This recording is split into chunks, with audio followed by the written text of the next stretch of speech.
live. I am James Hake. What's up, guys? Good morning. This is the Hake Report, Monday, 9:01 a.m. here in Los Angeles, July 20th, 2020. Thank you all for the happy birthday wishes. My birthday was Friday, July 17th. And let's get on with the show. I see I'm streaming on every platform, and I have quite a show to get to, and you guys can call in 888-775-3773. Some are on hold, so let's get on with it. 1, 2, 3, 4. Oh, it's the Hake Report, the Hake Report, la la la. Oh, it's the Hake Report, the Hake Report, la la la. Hey, guys! Oh, it's the Hake Report, the Hake Report, la la la. Oh, it's the Hake Report, the Hake Report, la la la. So, how you doing? It says Baby Hitler 29. I'm 39. Baby Hitler is the nickname from my second favorite caller, Earl, I call him Baby Farrakhan in response because he calls my ideology a white-wing racist ideology. Is the audio good? Somebody says, fix the sound, James. Can you hear me? Can you hear me? They're saying clipping audio. Hake sound is bad. Bad sound, press 2. Hit and miss sound, press 3. Thank you, guys. Press 1 if it's totally fine. Chopping audio, James. Audio is broken. Someone get Bill. 2 is for really bad, and I'm getting a lot of 2s. Audio problem. Audio skipping. Choppy. It's all messed up. Choppy. What a disgrace. What do I do? Let's hear it. Really bad, and I'm getting a lot of 2s. Oh. Audio problem. Audio skipping. Okay. I hear it. So you guys can understand me. We're ticked, says Brandon Johnson. You can understand me. It's not YouTube's fault either. I was just playing that on Periscope. Very beta audio. Joel is getting Bill, but it seems like you guys can understand me. It's just obnoxious, right? Press 1 if you can understand me. Press 2 if you can't. But if you can't understand me, then not going to press 2 because you can't understand me, right? You know, whatever. You know, I get the cheap treatment. Discrimination against the white man. But I do see the ones appreciate you guys. The black tech is on it. So don't sweat it. Somebody says it's better. Audio is okay now. It's because the top engineer, he has the aura that just makes the computer function. Press 1 if it's completely fixed. Press 2 if it's really bad still. Press 3 if it's, Thank you, Arizona Alignment. Thank you, guys. Appreciate you. What a mess. Sounds okay now. Okay. Yeah. Sweet. Thanks. Yes, it is fixed. Thank you, guys. Noah's Arkansas says audio is clipping on D Live, and that was an old super chat. Thank you, man. Evgeny Crosby 2020 says Marcus Earl T and Mays said happy belated Hake. Yeah, actually, Mays even called in on my show. That's cool. And said happy birthday. And so did Earl, I believe. Nordic Frost says good morning, la la la. Asmodor hosting the show. Thank you, man. Appreciate that. I'm going to be getting to your calls. Some of you guys want to talk about White History Month. It is White History Month. You know, on my birthday, on Friday, 2 so-called civil rights icons died. That's crazy. By the way, before I get into that, I'm no longer doing Sundays. I am doing just Monday through Friday, the 2-hour show, though. So I went from doing 6 hours a week to 10 hours a week. Well, I was doing 11, but I skipped a couple of Sundays. And I decided, you know what? Let's just do Monday through Friday. So I see you guys in church chat and stuff like that. And, you know, maybe it'll give me room to do like a special thing now and then. But hope you guys are happy. You're joining me. People are joining me on YouTube, D Live, Periscope, Facebook, Mixer, and Twitch. And the audio is good on the Jesse Lee Peterson show page. You can listen to me through live on audio feed through the Jesse Lee Peterson audio feed. Did you know that? I'm also on TalkStream Live. Happy birthday to the Hake, says Zedekiel. Thank you. Happy late B-Day, Rojo Amigo, says Arizona Lineman. Thank you. So anyways, let me get right into this.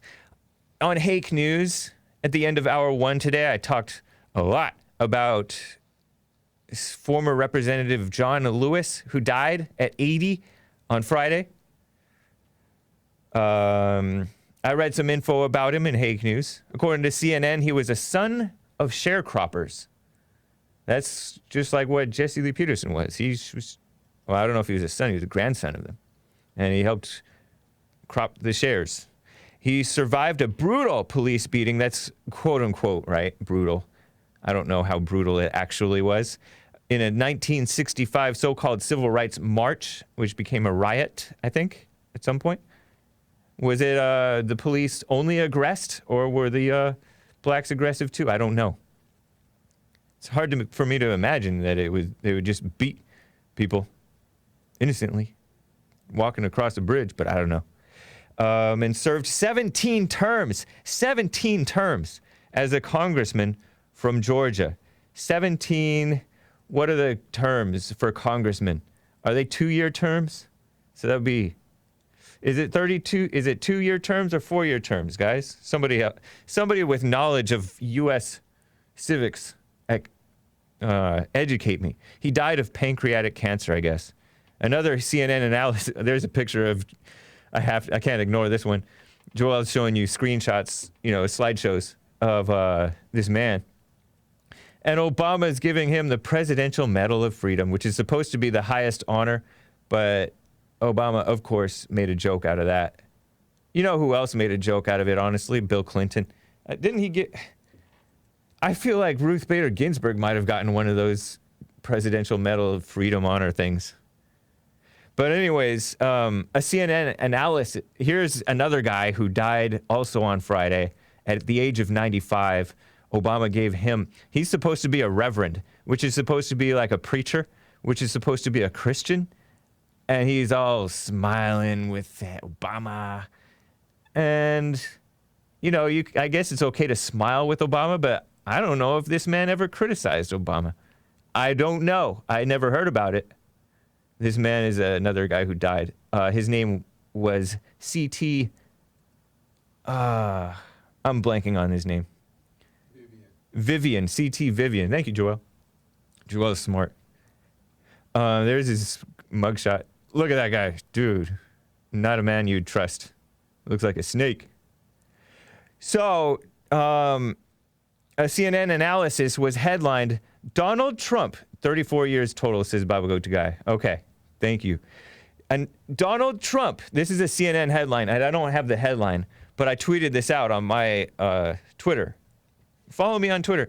Even if you're kicked off Twitter, just make an account, just don't tweet. Then say you're kicked off of Twitter, they won't, well, I don't know, maybe you could tweet, but just keep it very safe. Because it's good to be on Twitter even, I guess, maybe not. But this is the headline from CNN, and this is a true headline. Donald Trump is trying to lead America away from John Lewis's legacy. Very true. They called it John Lewis legacy. They didn't put the apostrophe S, they put S apostrophe. But that is very true, and thank God for that. Finally, a decent politician in office leading towards what's right, as opposed to what's black and evil and everything disgusting. John Lewis was evil. Restoring true justice as opposed to social justice, right? Or racial justice, which are not justice. He's in my opinion, he's at times, President Trump, that is, maybe even too merciful to some of these people, letting them out of prison and stuff. I don't know if he's letting all the right people out of prison. There was a rumor circulating last week or so, maybe a little more, online, that John Lewis had died. That wasn't true. It turned out not to be true. But I guess he was dying. So he was evil and phony. He participated in a terrible lie, which I'm going to talk about hopefully later this show. I will. Benefiting financially and receiving praise from the world while he promoted the hatred and destruction of black people. He promoted hatred inside of black people. He promoted hatred against white people. And his promotion of hatred encouraged hatred backlash towards him and other blacks. And he also hated America, by the way. What a sleaze. Meanwhile, this fake man, Lewis, he smeared a decent man, President Trump. Actually, Trump, before he was even, when he was elected but about to be inaugurated, he claimed that Trump, he didn't recognize Trump as a legitimately elected president. This is him as a young man, younger. But he smeared Trump for telling the truth, for being real and honest, for loving and defending America, and for being white while doing so. Such decency in the world, for doing good in the world. But the world is backwards. Wrong is right and right is wrong. So they love him. Truth is the lie and lies are the truth to the evil world. John Lewis was very much of the world. Honestly, when I hear him talk, I don't know. I can hardly, when I used to hear recordings of him talk, right? I could barely help but roll my eyes. He was like a walking cliche. He just resting on his laurels reminds me of John McCain. I'm going to get to that. And John Lewis was very much of the world, of the world. You know how the Christians in the Bible, Jesus says, be in the world, but not of it? He was of the world. Evil person. And I'm going to get to some of the stuff that was evil about him. So don't worry. It's not like I'm spouting off without evidence. Trump doesn't seem so of the world to me, but rather he confounds the world. Jesse Lee Peterson does the same. Jesus did and does that, but people try to do a false imitation of what Jesus was about, and that's disgusting. John Lewis, by the way, John Lewis pretended to be a Christian, a Baptist, and yet he supported abortion like crazy, same-sex marriage madness like crazy, all the horrible things. It was very standard and unremarkable, just down the line Democrat in the ways and in his effect on the world. Very famous politician, I admit. And yes, like so many nameless, faceless, now forgotten blacks, he participated in the civil rights movement, right? He was apparently charming, black, and liberal enough to stay in office for 17 terms. Ridiculous. To fool the foolish masses who supported him, including the mainstream media and Democrats and rhinos who wouldn't go hard against him because he was black and a fake hero. Reminds me of John McCain, like I was about to say. Another man who'd be forgettable if he weren't so evil and propped up by the evil world. John McCain and John Lewis, two peas in a pod. He was what you would call a de facto affirmative action politician. You got a pass because he was black and liberal. A war hero, John McCain, and a civil rights hero, John Lewis. Both sleazy, phony politicians with no honor, no loyalty to what's right or to the people that they pretended like they were serving. They were both pro-illegal alien over Americans, over what's right. And when you're pro-illegal alien, you're actually hurting the illegal alien too, because you're encouraging them to be evil and to scam the country that they're coming into. He spent his time fighting against justice, John Lewis did, not for it. They pretend, oh, he took his fight for justice into the Congress. No, he didn't. Please. The females that skim write, these men, referring to him and this other guy who's supposed to be a reverend who was also honored by Obama during the Obama administration with the Presidential Medal of Freedom, C.T. Vivian, who was also like a civil rights so-called icon. They say the skim is a female written news outlet that sends emails, right? And I get it because it's fun to read the nonsense, right? They say, these men helped pave the way for some of the most monumental achievements in our country, such as nothing. The civil rights legislation, which proved to make things worse in the long run, on the whole, for blacks and everybody. That's not an achievement. But the work they started is far from over. As Lewis said in one of his final interviews praising this year's protests, so he was praising the Black Lives Matter riots and, well, the protests, the so-called protests, right? As if they had any legitimacy, which they don't. And he said, we have come too far and made too much progress to stop now. So trite. Like I told you, cliche, a walking cliche. And he was terrible on the issues. I have some screenshots that I took of issues. I just looked him up because I wanted to see what he was about. And here's John Lewis on abortion. He voted no on restricting interstate transport of minors to get abortions. That's April 2005. No on making it a crime to harm a fetus during another crime, February 2004. No on banning partial birth abortion except to save the life of the mother, October 2003. No on funding for health providers who don't provide abortion info. So if you're a health provider, you don't provide quote-unquote abortion info, which is not health, then he doesn't want to fund you. Didn't. That was 2002. No on banning partial birth abortions, again, in 2000. No on barring transporting minors to get an abortion, 1999. 100% by NARAL, which is an extremely pro-abortion organization, NARAL, NARAL, voted, he was rated 100% by them. He was for emergency contraception for rape victims. That means emergency abortion pill for rape victims. Protect the reproductive rights of women. Reproductive rights. That's a buzzword for allowing women to kill the baby. That's not reproductive rights. And it's also taking away the men's rights. Voted no. Here is he on budget and economy. No on prioritizing spending in case the debt limit is reached. Because when the debt limit is reached and they reach it, he doesn't want to have to prioritize spending. No on terminating a home affordable mortgage program, which increased. Anytime you have subsidized housing, that increases home prices and makes it harder for everybody to afford.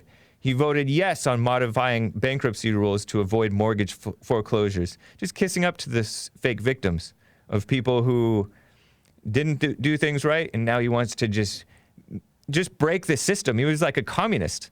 He might have been a communist. He was definitely a useful idiot for communism, which is the destruction of America, right? Yes on monitoring TARP funds to ensure mortgage relief. Yes on the bailout of GM and Chrysler. Revitalizing severely distressed public housing. Revitalizing. That means just pouring money into a ghetto to make it look nice so that they can destroy it again.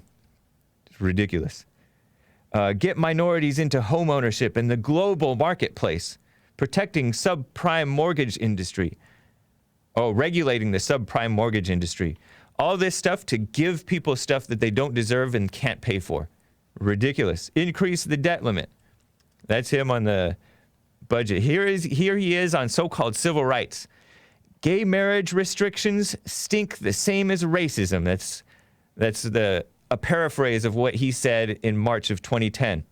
So he equated homosexuality with being black. Pretty sick, huh? He was jailed 40 times.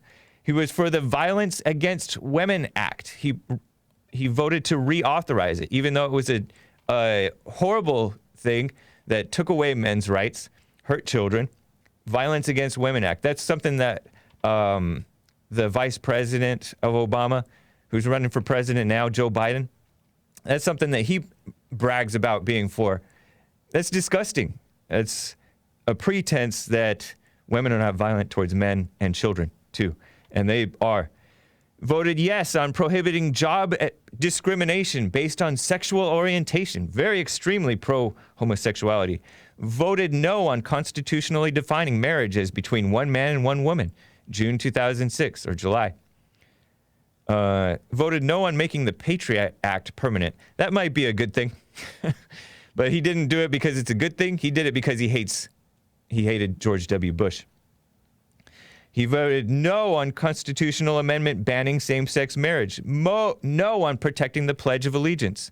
He didn't want blacks to be loving America. No on constitutional amendment prohibiting flag desecration. And Trump wants that. He wants a year in jail for somebody who burns the flag. And that's kind of nice because he wants to push for love for the country. And when you have to kind of demand some respect at some point, right? And there's an open disrespect toward America, towards whites, towards decency. No on banning gay marriage adoptions, so-called gay marriage adoptions. What else? Ending racial profiling as part of the fight for justice, 2001. 93%, and ending racial profiling is the pretense that, oh, since blacks and Hispanics are stopped more, that's racial profiling. When in fact, they are also criminals more. But they don't, he just wants to call it racial profiling. Constitutional amendment for equal rights by gender. That's that pretense of equality between men and women. He wants women out of the home and then somebody else raising your kids, the government. 93% by the ACLU, which is an evil organization, communist. 100% by HRC, which is the so-called Human Rights Campaign, which is funny because they're radical homosexuals. They're not for actual rights. He wanted a postage stamp of Rosa Parks, please. He wanted Juneteenth to be recognized as the historical end of slavery.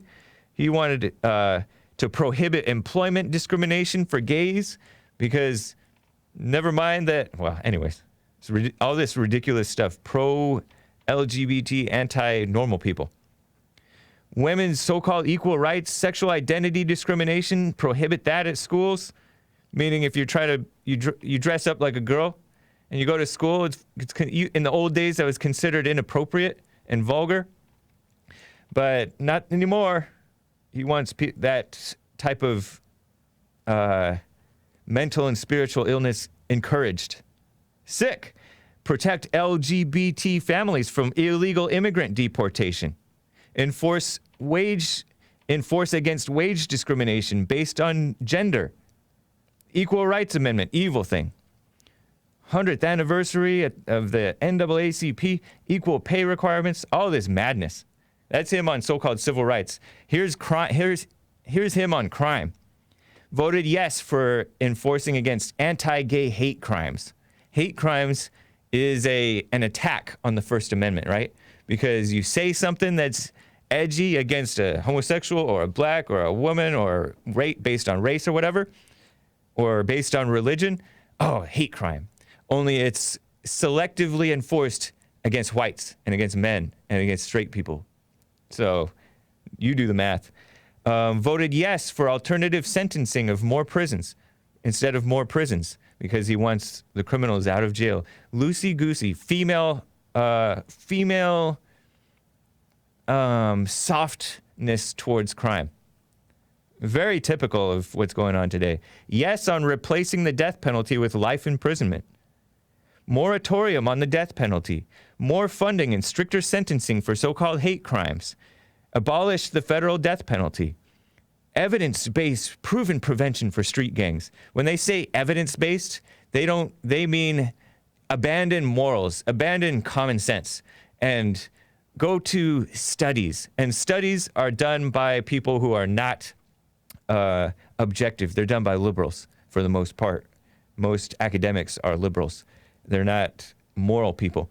National standards on excessive use of police force, indicating a the police stance. And meaning like he doesn't police himself, but he wants to police the police. He doesn't police the blacks, but he wants to police the police. On drugs, he was for no military border patrols to battle drugs and terrorism on the southern border.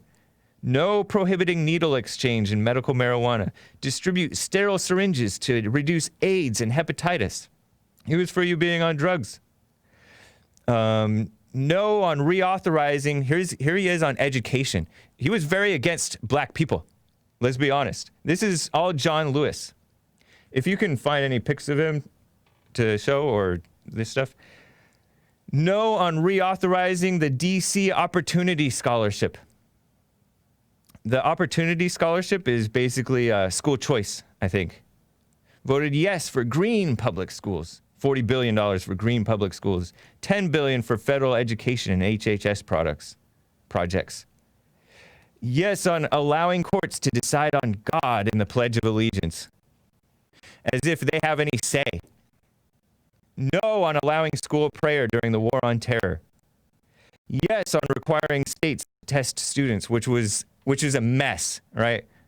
No on allowing vouchers in DC schools. School vouchers, meaning you don't want your kid to go to this school that you're living in the district. You can take your voucher and take your kid to whichever school that you can pay for, right? With your voucher. He was not for that. He was not for school choice. He was for failing schools because he was beholden to the unions, the teachers' unions, which were commies and spoiled people. More students in their school, no matter how failing they are, no matter how bad the teachers are, more money for that school and the district and the teachers and all that stuff. No on vouchers for private and parochial schools. No on federal aid only to schools allowing voluntary prayer. Reduce class size to 18 children as if that's going to help. 91% by the NEA, which is pro so-called public education, government education, brainwashing. Sex ed, comprehensive sex ed for sexually active adolescents. Disgusting. He wanted a loan forgiveness for the student loans instead of telling them to don't go to school because it's going to brainwash you and you're going to waste your money and you're going to end up in debt. He wanted to just bail you out.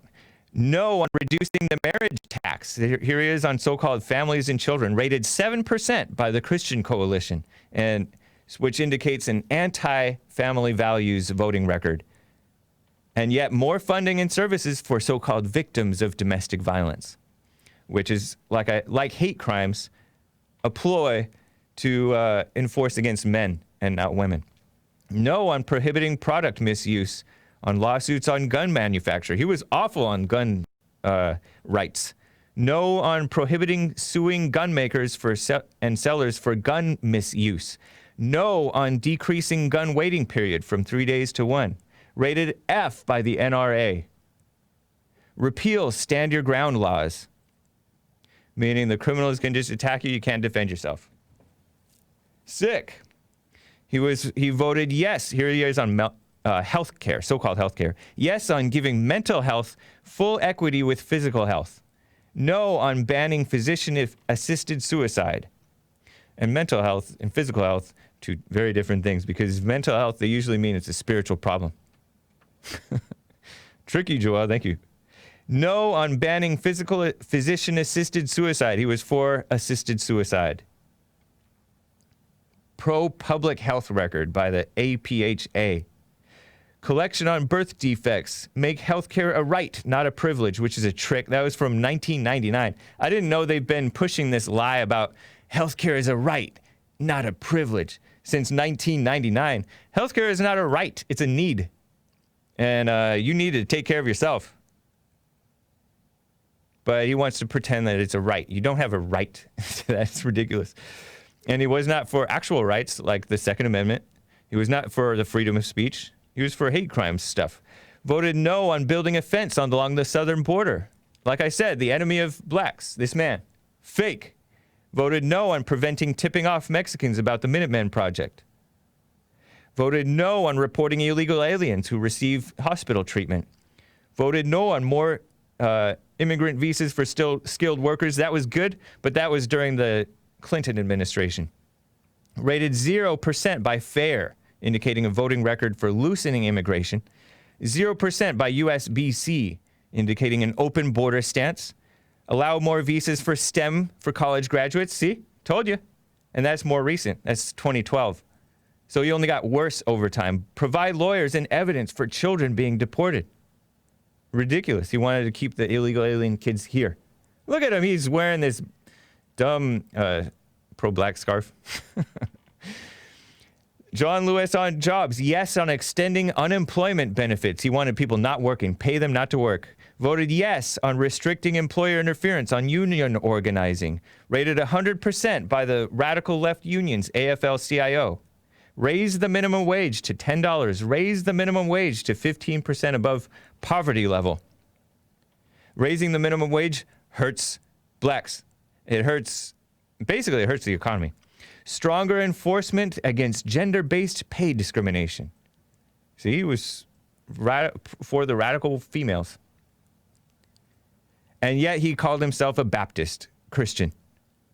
Member of the Congressional Black Caucus, which is a smear upon his name. Same with the Congressional Progressive Caucus. Oh, it's funny. He rejected Bush's Florida electors due to so-called election fraud. And yet he pretends that voting rights is a major thing. He's big on so-called voting rights. He wanted no on maintaining the work requirement for welfare recipients. Yes on $70 million for Section 8 housing vouchers. Keep them in Section 8. That's the ghetto. It's another word for ghetto.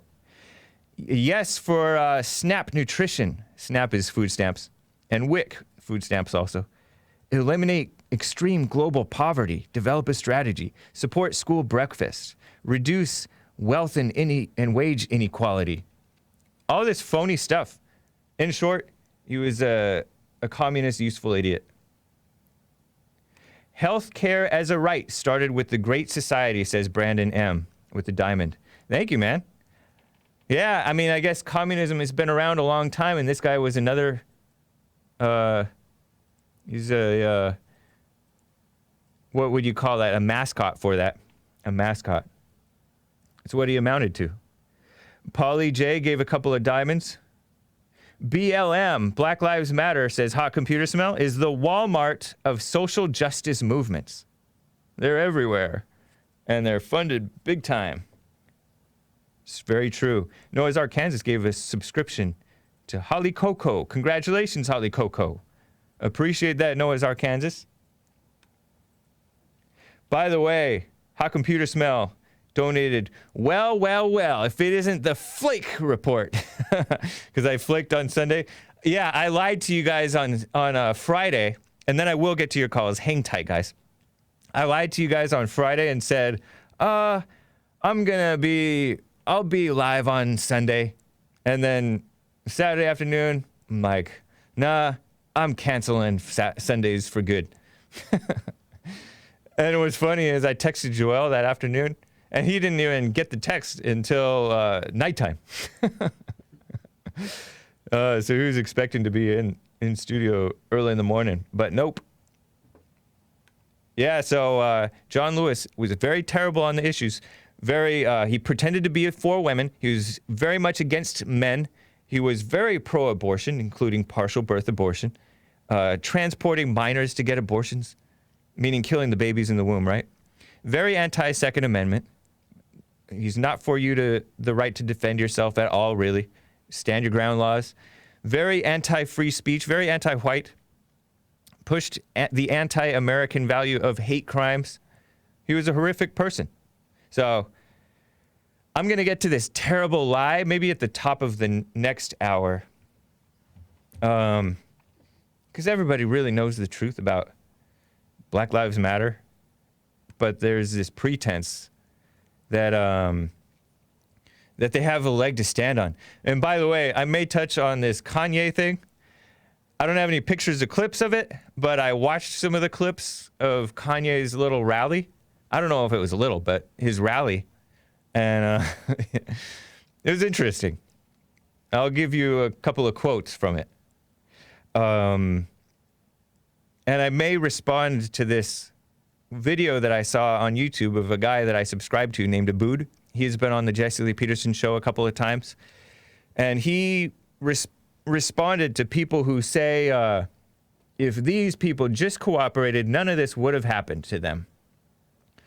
And he takes issue with such a stance. He thinks it's stupid. And I actually disagree with him, although he makes some interesting points that are valid. So, you didn't lie, you changed your mind. True. As long as you didn't know beforehand. Thank you, Lewis. Okay. All right, so I got to get to some calls. Kyle is in Denver, Colorado. How are you doing, Kyle? Thanks for holding. Kyle. Hang on. Hold on. Hold on, Kyle. Your phone's a little messed up. Phone's messed up. Sir, would you check on Kyle? Line 1 for me. I have to say sir because that's Chris is getting the phones instead of Nick right now. Appreciate it, man. Let me get to Pappy out of Tennessee. Pappy, how you doing? How's it going, Hake? Going well. Have you called in before? Yeah, we've talked a couple times. Okay. Appreciate it. What's up? Happy White History Month, first of all. Thank you. Same to you. It's a beautiful month. It surely is. Yeah. The best month. Definitely. Did you hear that that guy that called in on Jesse's show and he said he was like 48% white but hated white people? Was that Juan towards the tail end of the show? Yeah, I think it was, yeah. Yeah, he was like part black, part white, and his name is Juan. And at first he was okay with the blacks raping the whites, but then he said, no, he's not okay with it. Yeah, they didn't try. It was an interesting call. Imagine his face when he got his DNA test back. Yeah. You know what's Like, funny no. is, you know, people who are mixed, but they have a big amount of white in them, they often don't identify with white. They don't call themselves white. Interesting. Yeah. They call themselves everything else but that.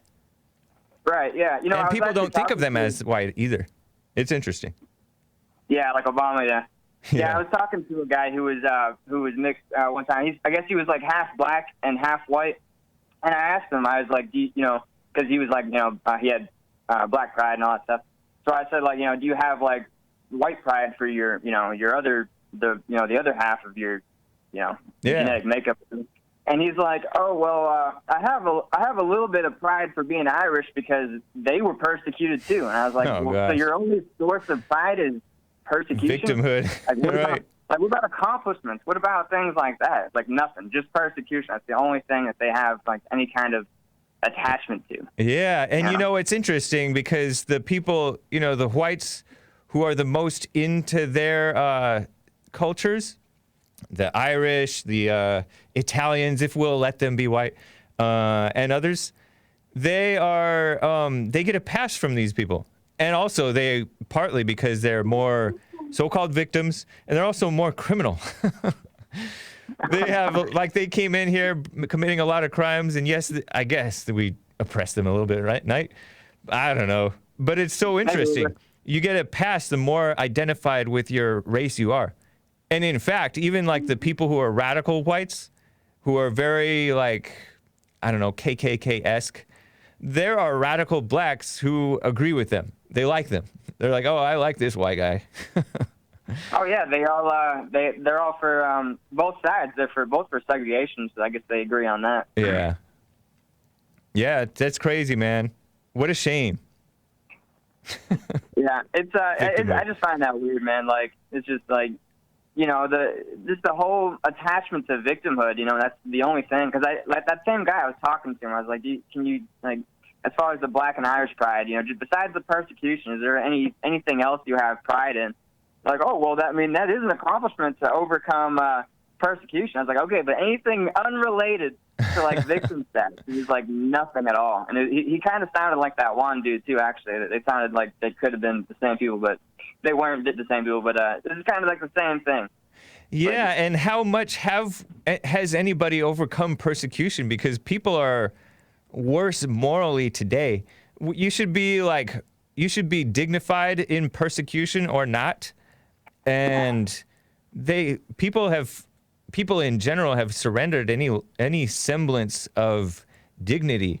And you know, like this old guy who died, John Lewis, he looked like he might have had some dignity, but when you hear him talk and when you listen to the things that he supported, and you look at the people that he hates, the decent people that he hates, and the fact that he's a Democrat, no dignity there. So people are not better for having gone through that persecution or their ancestors, you know? Agreed. It's so ridiculous. Yeah, I appreciate that, Pappy. Good to hear from you, man. You too, man. All right. Take care. Yeah.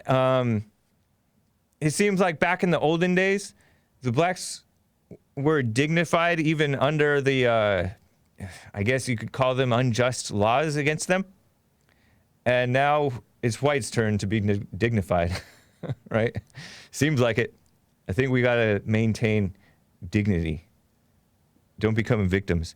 Let me quickly get to Sam. Oh, hang on, Samuel. I got to check back with Kyle out of Denver, Colorado. Kyle, his phone was messed up, so I coming back to him. Hey, Kyle. What's going on, Hake? Not much. How are you? Good. I gave Jesse. I know this is your show, but it pertains to Jesse's show. But one of the super chats, I just wanted to clarify. I live streamed about, that. You sent a super chat? I wanted to speak out on to blacks. That tell them the truth, like Jesse says. And I've tried to do that in chats. But it seems like a lot of times you're just like arguing with a brick wall, It's, they have like semantics, like, I don't know if you're familiar with.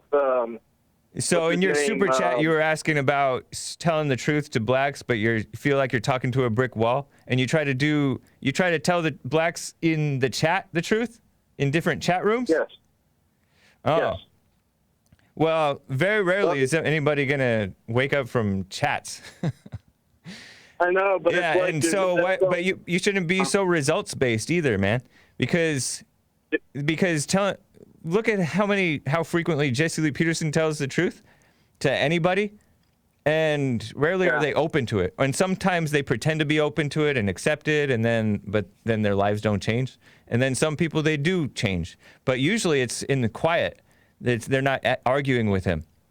And the other people listening to the argument are listening and waking up a little bit sometimes.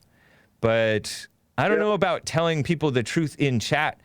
I mean, it's nice to put the truth in the chats a little bit, but you shouldn't be arguing with people because it's a waste of time. It's more powerful to tell the truth to somebody's face. And I'm not saying disrespectfully or whatever. I'm just saying it's more powerful in person. I know it's COVID time, so it's not really, I guess people, I don't know about Colorado, but over here, you can't even look at a stranger unless you have a mask on or 6 feet away or whatever. It's crazy. There's something, like a lot of times, if you talk to people in face-to-face or in a chat, they always have like semantics, like you said. They get lost in their intellect. Yeah. And my dad always said the proof is in the pudding. And he always told me there's nothing free in life. Right. And he was absolutely correct in that. If you got a phony baloney government job, if you get a free, anything that you have, there's a cost attached to it. If you, if you take the money, then they own you. And, there's a lot that's being said, for people, if what you're doing has a value and you actually have a voice, but if you're taking free money, you have no voice. You're giving up your freedom.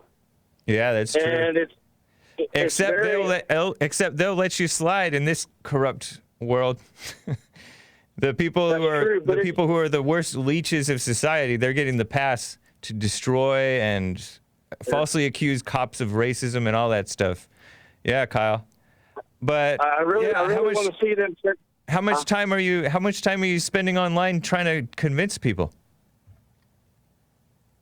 Well, I spend too much time. Too much time? Yeah, maybe you should. Yeah, I think you should cut that out. I think you should cut that out for the most part. Probably so. I mean, you know, I'm working for myself, and I need to spend more time on that. Yeah.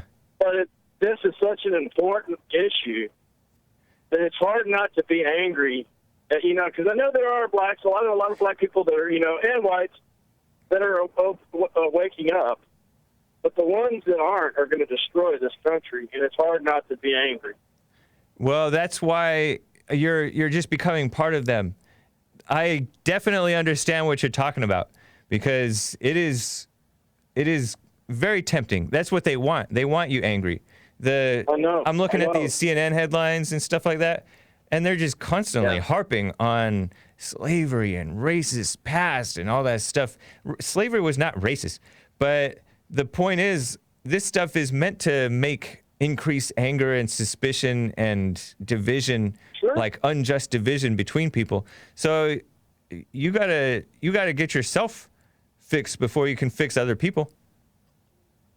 But if you took away racism out of their argument, the left and the progressive globalists, if you took race and gender equality out of it, they wouldn't have a leg to stand on. They don't have a leg, Kyle. They don't have a leg to stand on either, regardless. But the point is, you just admitted that you're getting angry about it. You have to fix yourself. Don't be focusing on them. That's what they do. They focus on you and how racist you are. I'm just talking about you being the white man, right? Or whatever you are. They focus on the conservatives, on Trump, they focus on everybody else but themselves. And you're falling into that because they're evil and you're evil too. And you're falling into not checking yourself. That's what you want them to do. You want them to check themselves, so you check yourself. Because otherwise you're not going to be an effective fighter for truth. Yeah. Yeah. Yeah, you're possibly right. Maybe I should just cool my jets and take a break from social media altogether for a while. Maybe, yeah, or just be in moderation. Yeah, it's everywhere. You know, are you doing Jesse's silent prayer? I'll admit I haven't recently, and it does help. It does help because you get recentered and you know what Jesse Lee Peterson would say to that? What's that? You don't know. Yeah, exactly. Anyways, Kyle, nice to hear from you. I definitely relate to what you're talking about. That's why I let you talk so long. But it is, if you listen to yourself, even in this call, it's really ridiculous because you admitted you're getting angry at this madness and you're trying to convince people in chat, which you can chat with people, yeah, but people, it's remarkable. Like the way that I see when Jesse Lee Peterson tweets or responds to people online, it's totally different from how my knee-jerk reaction is to respond to them. And so you don't even have the wisdom to respond to them in the right way in chat or in person. I mean, you should to a point, but just drop it after that and then go pray. Anyways, Kyle, appreciate you, man.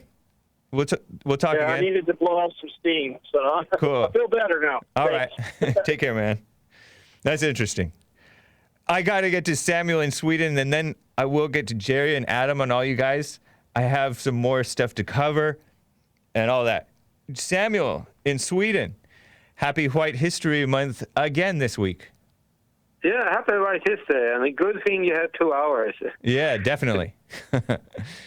You know, when people around the world, in USA and even in Sweden, start to talk about removing police, taking away the cops. Yeah. I spontaneously thought about a historical white person, and it's not really a good person, so I don't think I'm going to make a video about it, but I want to just call in and talk a short about it. Okay. And it's a guy called Napoleon Bonaparte, better known as Napoleon I. Yeah, was he a great man? He was a charismatic man, and he managed to rule over big parts of Europe in his short power span.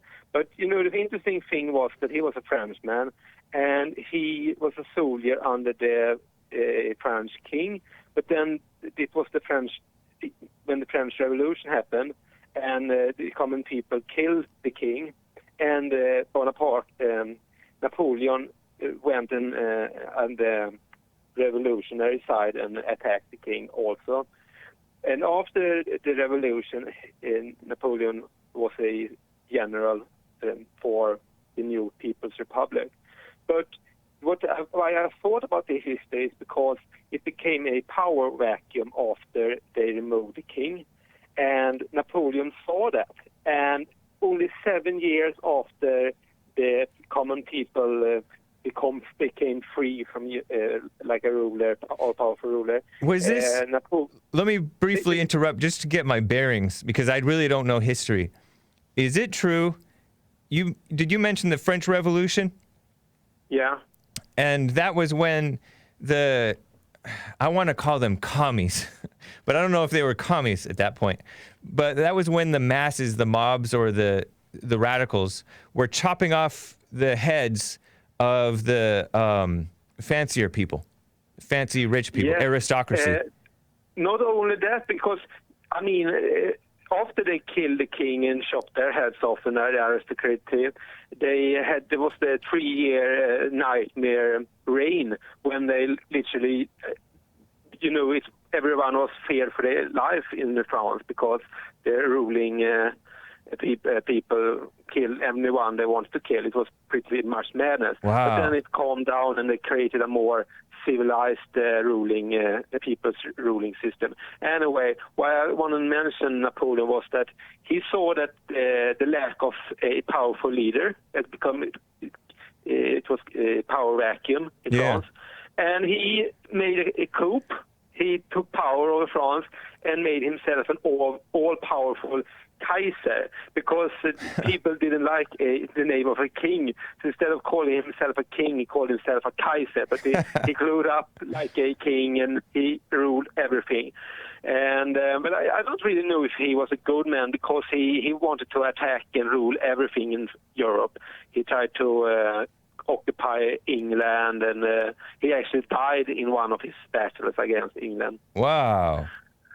So, but I mean, I just say that when people want to throw away the power, council, police, they leave room for anyone that is strong, perhaps a very strong person or mafia or whatever, and they will come in and they will take power. So be careful to anyone who wants to remove the cops and the existing power.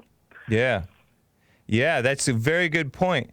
But I don't know who's worse or who's better between the mobs the violent mobs and Napoleon. It sounds like Napoleon might have been better than the violent mobs, but I don't know. But the one thing I'm glad of is during this time of these evil mobs that the liberals just want to allow to run wild, and the rhinos want to give them room to destroy too. I'm glad that we have a president who's not afraid to be strong, at least seemingly, President Trump, because he's not falling for this stuff. He's not kissing up to them. So I do like that. It gives me a little bit of sense of peace of mind that President Trump is in charge during these times. That's cool. I just have to say this because it's so funny. Now the liberal media is in USA is saying, what if Trump doesn't leave the office, is voted out? And I want to ask them, what will you do if Trump wins? I mean, they will go crazy. Exactly.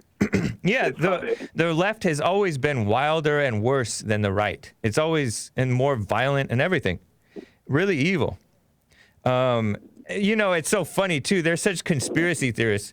We were thinking the same. Well, not me necessarily, but I had friends and others who were thinking, "Oh, Obama may not leave office. He may declare martial law and try to stay in office." But it's true. He used his power to try to remove Trump before he became president. Well, yeah. I mean, he did definitely try to put in this. Just undermine him in every way that he could. That's for sure. He spied on the Trump campaign.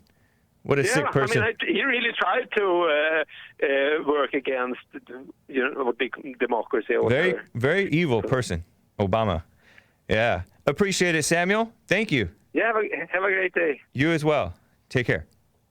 So, thank you shout out to Derek, who said, oh, you had Sunday, July 19th as your title for the YouTube show. Yeah, I meant to put Monday the 20th. I corrected it. So refresh if you want to refresh it and if it's bothering you. But thanks, man. Appreciate that. And he says the Jacobins, I don't know if I'm pronouncing that name right, were the French commies over there. Interesting. So, let me briefly tell you, do I have time? Yeah. In the 3 minutes of this hour remaining, about this guy, Abood, who has been on the Jesse Lee Peterson show. I think he's like an ex-convict. He spent a lot of time in jails and prisons, even from childhood. I don't know if he had both parents, but whatever the case, he was like a wild guy. Abood, I forget what he is, whether he's some type of Middle Eastern or what, but I think he's like either an Iraqi Christian or an Iranian Christian or something like that. I could be way off. But he put out this video a few days ago, maybe 6 days ago, titled, "My Response to People Who Say If These People Just Complied, None of This Would Happen." And he's talking about, I think he might be talking about, especially this is like a white mentality.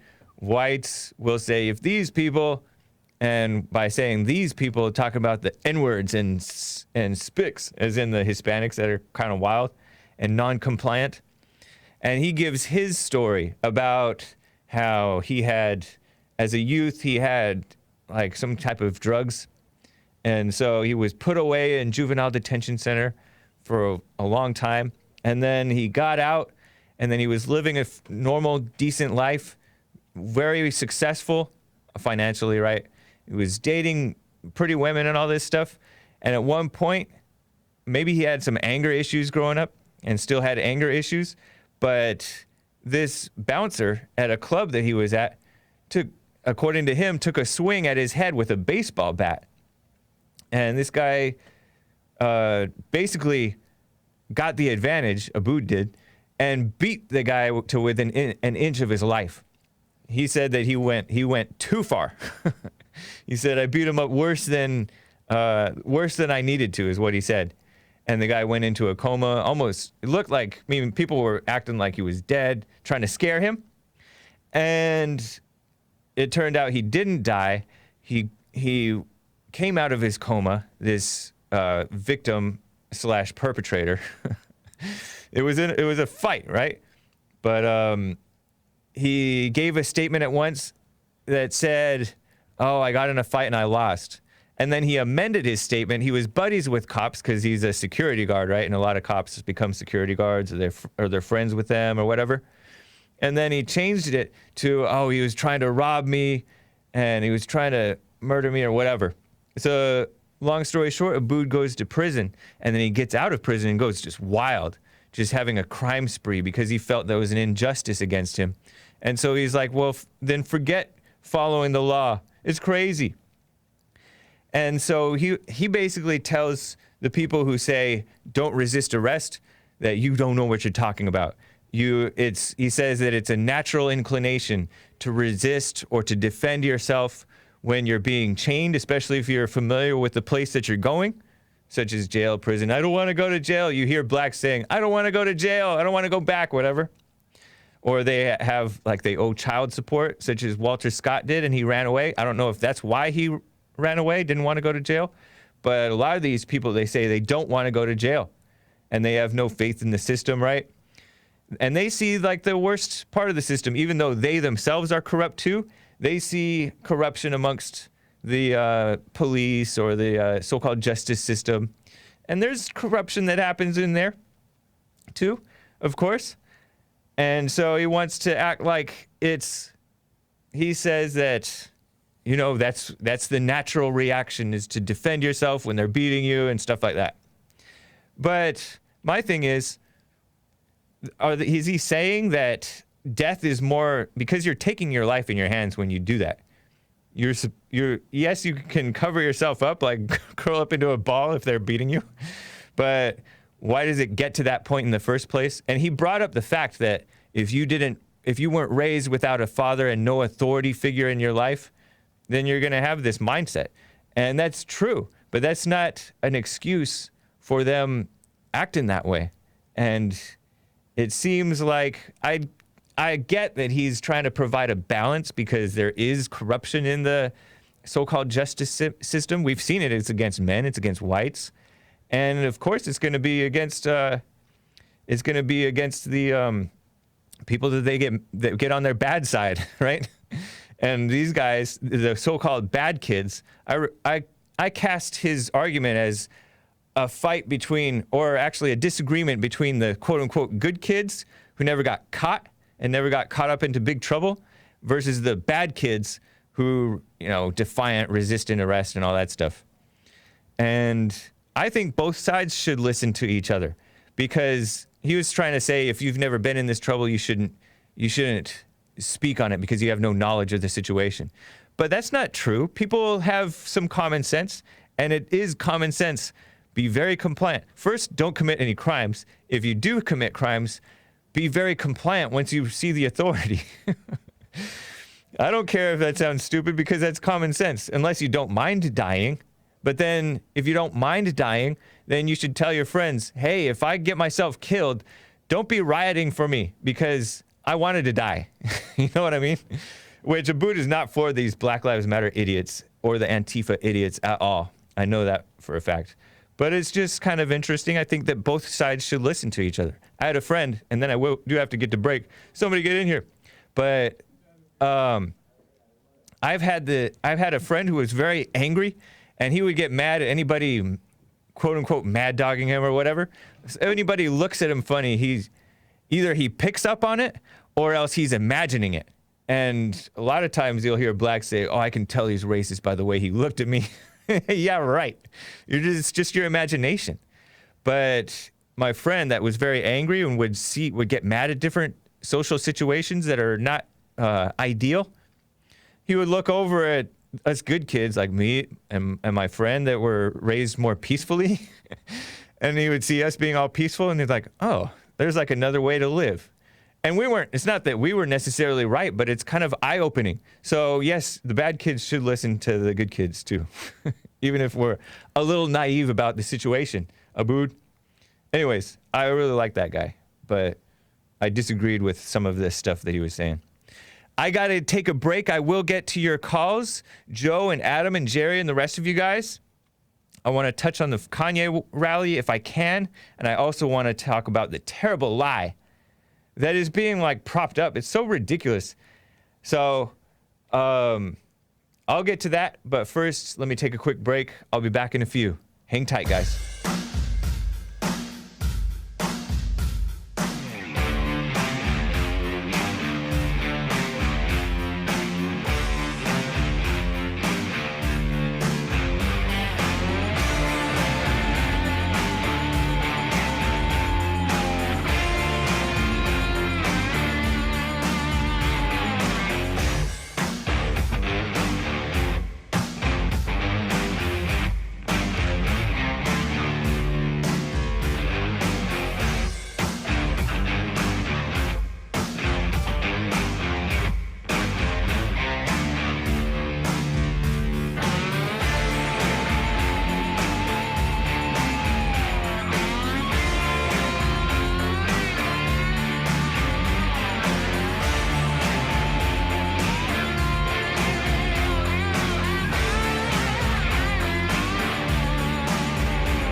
Very nice song. Am I right, guys? Or am I right?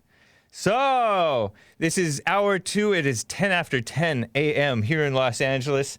It is Monday, July 20th, 2020. I fixed the live dashboard thing. Hopefully it's fixed, right? I think it is. And, hold on. Let me just refresh, just to make sure that it stays. Because I just opened up the other thing. Some of you guys are giving mixed reviews about that song. But I like it. Appreciate that, Joel. So, man. Okay, callers, hang tight. I'm going to get to you. Let me quickly tell you about this terrible lie. Terrible lie! Speaking of great music. Are you familiar with 9 Inch Nails, that song? That's a song from, I guess the 90s. But I wasn't exposed to it because I was sheltered as a minor. It's a great song. It applies to the mainstream media. Black Lives Matter, the social media establishment, which by that I mean YouTube, Google, Facebook, Twitter, etc., etc. Rhinos, Instagram, of course. Democrats, black race hustlers, all race hustlers, everybody, all victimhood groups. The blacks dying in interactions with police, etc. It is their own fault. For the most part, right? Both the anecdotal stories, these anecdotal stories about that prop up the Black Lives Matter movement the most. Trayvon Martin was huge for Black Lives Matter. Michael Brown was the one that really sparked this, Black Lives Matter. Those two. And now today, George Floyd. George Floyd is just another anecdote, and is not a very strong anecdote for so-called racism. Also in the statistical data, they lie and say, since blacks are 13% of the population, but they're 26 or 40% or whatever of those killed by police, that means racism and police brutality. Wrong. Everybody knows the truth about blacks. I have stats, but I don't even need stats. You don't even need stats. Statistics. Common experience tells you that what you need to know. You don't really need much knowledge to tell the truth to people. You just need the love and courage and patience and honesty to say it. And I loved how Jesse Lee Peterson described, and this is to address that caller, I'm blanking on his name, who called in to my show in the previous hour about telling the truth to blacks online and people online, and they don't want to hear it. They come up with all these other, distractions and misdirections. Jesse Lee Peterson in church yesterday described being, well, he didn't say it this way, but it's like a reflection of God, because he's not trying to force anybody to agree with him. It's not up to you. Everybody with a brain and a tiny bit of common sense knows that blacks commit disproportionate crime. Hence, they get disproportionate everything else. Disproportionate justice, disproportionate injustice. They do get falsely accused, right? All that stuff. As Bible Go-To guy reminded me, and this is just straight common sense. Name me a white Chicago. The white version of Chicago, or the white version of Baltimore, or the white version of whatever. Black on black crime. You can't. Black on black crime and black violent crime in general is a real phenomenon. It is out of control. I don't want the white crime to go up either, right? And his dishonesty, by the way, citing the data that 80% of white violent crime is against other whites, right? White violence is at a much lower rate. And yes, it is still too high too. But it's about what's right. And showing the contrast shows just how drastic it is right now. And comparing it to places like El Salvador and, places that have high violent crime is valid. It's drastic in the black community. It just is. You hear people call into my show, just a tiny percentage are committing violent crime. Well, that tiny percentage is making a huge splash. So, and yet the whole rest of the percentage, many of the rest of the percentage, including that tiny percentage too, are pretending that racism and whites and police and the legacy of Jim Crow and slavery is blacks' problem when they're not. That's like the terrible lie, right? Everybody knows that. I think everybody knows that racism, this whole racism thing, is a fake problem. Some people forgot that that's a fake problem because they get so used to hearing the lie, they just accept it. But everybody knows that blacks believe and push this lie of racism way more than even just at the drop of a hat, way more than even like normal people would. They do. I hear it all the time. I go to a place where it's the only black guy or one or two black guys, and something doesn't go their way. Why? Because you're racist? Always. It's crazy. And usually it's because they're acting out when things don't go their way. You have a crazy attitude. Just a mere suggestion. Like what I told you at the end of the last hour with this friend who thought that he could read people's minds by how the look on their face. Maybe they just have that kind of face, but you're thinking you're reading racism into their mind. It's crazy. And it's rooted in this misplaced hatred and suspicion of whites and police, thinking they can read our minds. It's ridiculous. And people pretend that, oh, unless you're a dark-skinned woman, you can't know what it's like. I read stuff like that all the time. Or unless you're black, you don't know what it's right. You don't have to speak. You don't have the right to speak. Yes, we do, because all human beings have some semblance of this inner turmoil, unless we've overcome it, right? Of being a fallen state human being, to steal the term, right? It's not that different, except that different people have different symptoms and specific traumas and brainwashing, the excuse of racism, right? Everybody knows the answer is simple too, by the way. They can come up with all kinds of different kooky ideas. It's so female to come up with different ideas to address the problems, like, oh, pass out condoms at church so that these teen pregnancy rates go down and STD rates go down. At root, Jesse Lee Peterson, Donald Trump, and simple men and women of truth are right. It's morality. It's responsibility. Fathers, respect for authority, right? Respect for fellow human beings, which frequently they lack. Black Lives Matter leaders, the founders, they don't even care about their own lives. That's why, like, first it's shocking to hear Jesse Lee Peterson talk about they're a bunch of fat black lesbians, radical lesbians. But they are fat, they are angry, and they're lesbians. Those are three horrible things for your life to have and to be. It amounts to throwing your life away threefold. It's like giving up on life. So when they say Black Lives Matter, they're not valuing their own life by surrendering to lesbianism and surrendering to fatness and propping up anger as a good thing.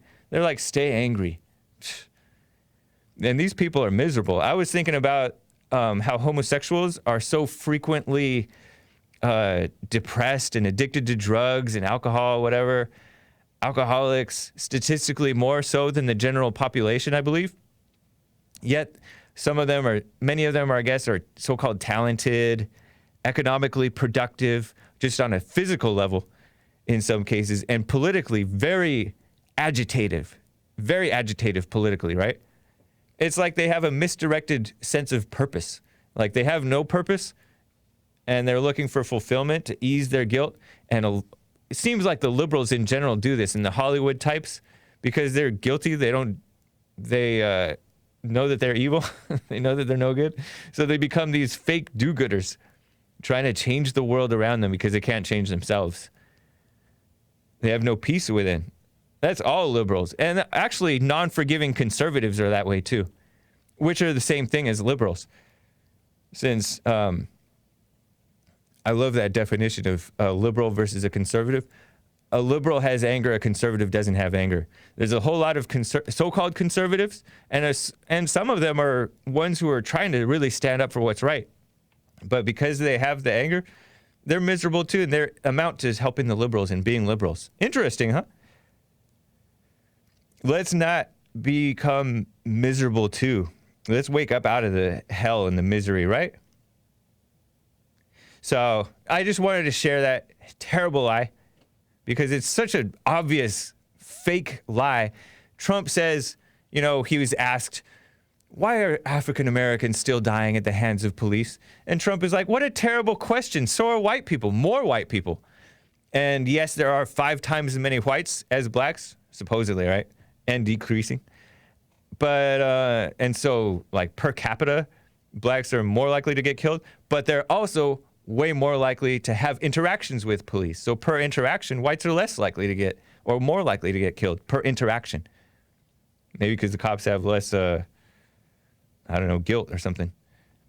So the media, the mainstream media, they're such liars. They're so fake. So I see these things like compilations of 100 lies or 100 things that Trump said is untrue over the years. You see New York Times doing it, CNN, and it's so rich to see it from places like those who lie and help rile up rallies and protests and riots and murders of police and of whites and of more blacks too, because they're the Ferguson effect, the ACLU effect.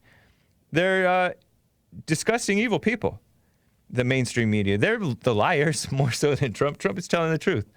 It's crazy. Anyways, I got to get back to calls. Jerry in Florida has been on hold forever. So hang tight, callers. Let me get to Jerry in Florida. Thank you for holding, man. Yeah, man. It's a long time. Now you know how it feels to be on hold on the Jesse. I don't know if you've ever been on hold on the Jesse Lee Peterson show. Oh yeah, man. I usually call like at 6 a.m. Right with you guys, and it's very difficult to get through. The line's always busy. Yeah. I appreciate you taking my call. Thank you for holding, man. Yeah, man. So basically, I was going to call about, like, as far as I had a couple points I wanted to point out as far as what the focus is as a solution. As a heterosexual white male, you know, we are on the attack. We are basically being hunted. You know, our rights. If you shoot somebody in self-defense and he's black, and you're justifiable, you're going to go through hell as far as trying to prove yourself. As far as to self-defense, I mean, look what happened with Zimmerman. That guy, right? That guy he didn't look like that. He was like 6'5". He was a thug. He tried to kill him. Right. And allegedly. Yeah. Well, I mean, it was on the report where he was just getting grounded and pounded. He had scars. He had like literally bruise marks on his face. Yeah. And you know, here I am. I'm a Republican. Actually, I'm independent, but you know, I'm a Republican, and I vote for the right kind of people. And you have people like the founder of Chick-fil-A. He's going down and licking boots and washing people's feet. And guys that you had thought that you would think, man, this is an alpha guy. This is the kind of guy that you could vote for, or that you could put in a leadership position that's not going to capitulate to these liberals and not going to give in to their desire of, you know, okay, we need to stay open on Sunday. He stood up for that, right? You remember that? How he was under attack and Jesse Lee was supporting him. A lot of Christians were supporting because they would close on Sundays, and they were against gay marriage and that kind of stuff. Now he's licking boots and he's saying, oh, well, he can wash people's feet, and it's a Christian thing. Okay, well, if it's a Christian thing, why didn't he wash a white guy's foot and a black guy's foot? If that was it had to be a black thing because he was trying to say apologizing for being white. Yeah. So it's like, and then again, you have Republicans. You have guys that say they're Republicans. But let me just tell you, man. Let me just cut in and say, it's just like what Jesse Lee Peterson says. Don't have leaders. Don't get all excited about anybody in the public eye seemingly, including Trump even, seemingly standing up for what's right, because you have to be self-led. So you don't need somebody in the public eye or on a big platform or somebody who seems powerful in a worldly sense to stand up for what's right. You just do it yourself, and that's powerful enough. Okay. You know what I mean? Because that's looking to a leader to protect you or whatever. And it would be nice if the government were, or, you know, the people who are who are on those big platforms, like they're leading companies and stuff, if they would stand up for what's right. But for the most part, that's not going to be the reality in the world. Less and less today, because people are so weak and corrupt now. Well, it's even gotten to the point, even with politics. Do you know who Mary Norwood is? No. She was someone who was running as a alternate candidate as the mayor of Atlanta. And what they did was, she's a white lady. What they did was they had restructured the voting areas so it was predominantly black, and they were just excluding all the anyway, they restructured the zones, the voting zones, so Keisha Lance Bottoms would win. So she ends up winning, right?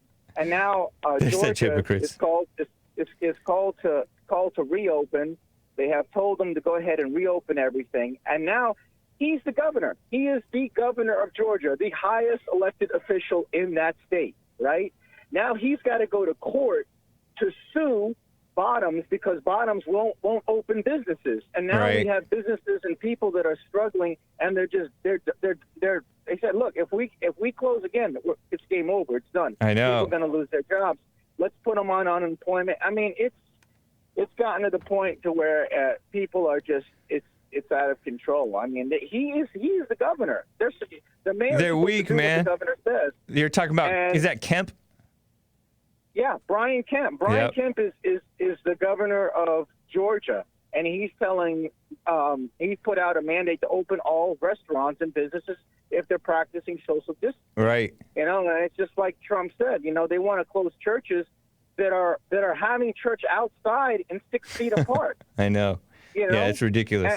It's like I said, it's a bunch of just evil people, including in the courts. I'm going to talk about this woman whose son got shot and killed. Anyways. Yeah, the judges and everybody, a bunch of dumb, liberal, evil people who are not loyal to America or to what's right, not sensible enough to protect businesses and all that stuff, to allow businesses to function. It's crazy. So much for freedom in the face of fake security over this COVID thing that's already out.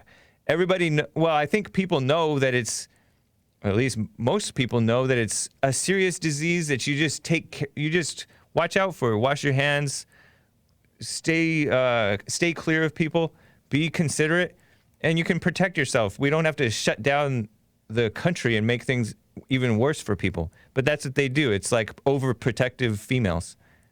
That's liberals for you. They're going to try to burn the country down as much as they can before and blame everything on Trump, and then they want to go ahead and start enforcing everything. We'll see what happens, man. Their people in, and it's just it's gotten to the point. And you know, one last point I wanted to say. I don't know if you've read the book, The Communist Manifesto by Karl Marx.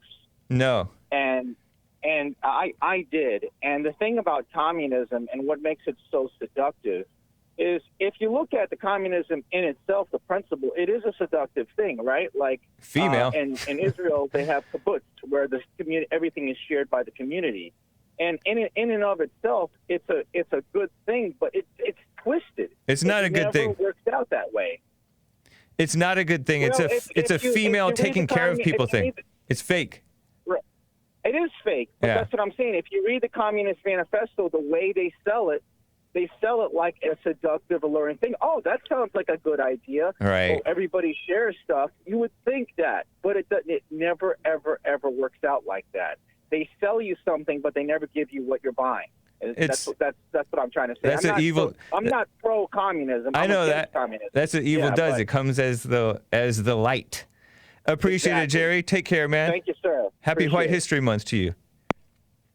Man. Let me quickly get to Adam in Tennessee, first-time caller. He wants to talk about John Lewis. And by the way, John Lewis, according to Hot Computer Smell, who gave a diamond, says his pancreas had enough of his nonsense. Yeah. Apparently he died of pancreatic cancer. And he did push a lot of nonsense. Adam, first-time caller, thanks for holding. What's up? Jacob, how you doing? James.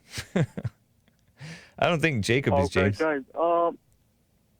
in regards to John Lewis, what I have to say about him is I don't mind people kind of avoiding the taboo subjects in fear of being censored, banned, or shadow banned and that sort. You're breaking up a bit. What I do have a problem with is people who lie, deceive, and spread disinformation. If you want to avoid being censored or being the risk of getting your channel banned, I have no problem with that. Adam, your phone is kind of messed up. Lying to the people, deceiving people, and spreading disinformation. That is what I have with. Do not lie to the people. And that's what John Lewis did? Are you saying that's what John Lewis did? Many people. Adam, I'm sorry, your phone is too messed up. I can't continue with you. But I appreciate it, man. John Lewis did. Fucking Jewish cock, you fat. I had a feeling he was going to go there. I should have hung up right away, right? Sorry to the kids. This is a family-friendly show. Anyways, let's see. We're at the bottom of the hour. Agent Black gave a super chat and said, blessings. Thank you, man. Appreciate that. And Polly J gave a couple of diamonds. Silosifer gave a diamond as well. Silosifer is gifted a bunch of subscriptions as well. Thank you, man. Congratulations to the Notorious TE and to Brindle. Nice. Appreciate you guys. And by the way, just while I'm at it, let me just read the top contributors because there are a lot of people giving lemons and ice creams, and they rarely get the acknowledgement. Well, Silosifer, Polly J, Noah's Arkansas, Krista, Hot Computer Smell, Zedekiel, Brandon M, Arizona Lineman, Nordic Frost, and Evgeny Crosby. Thank you guys.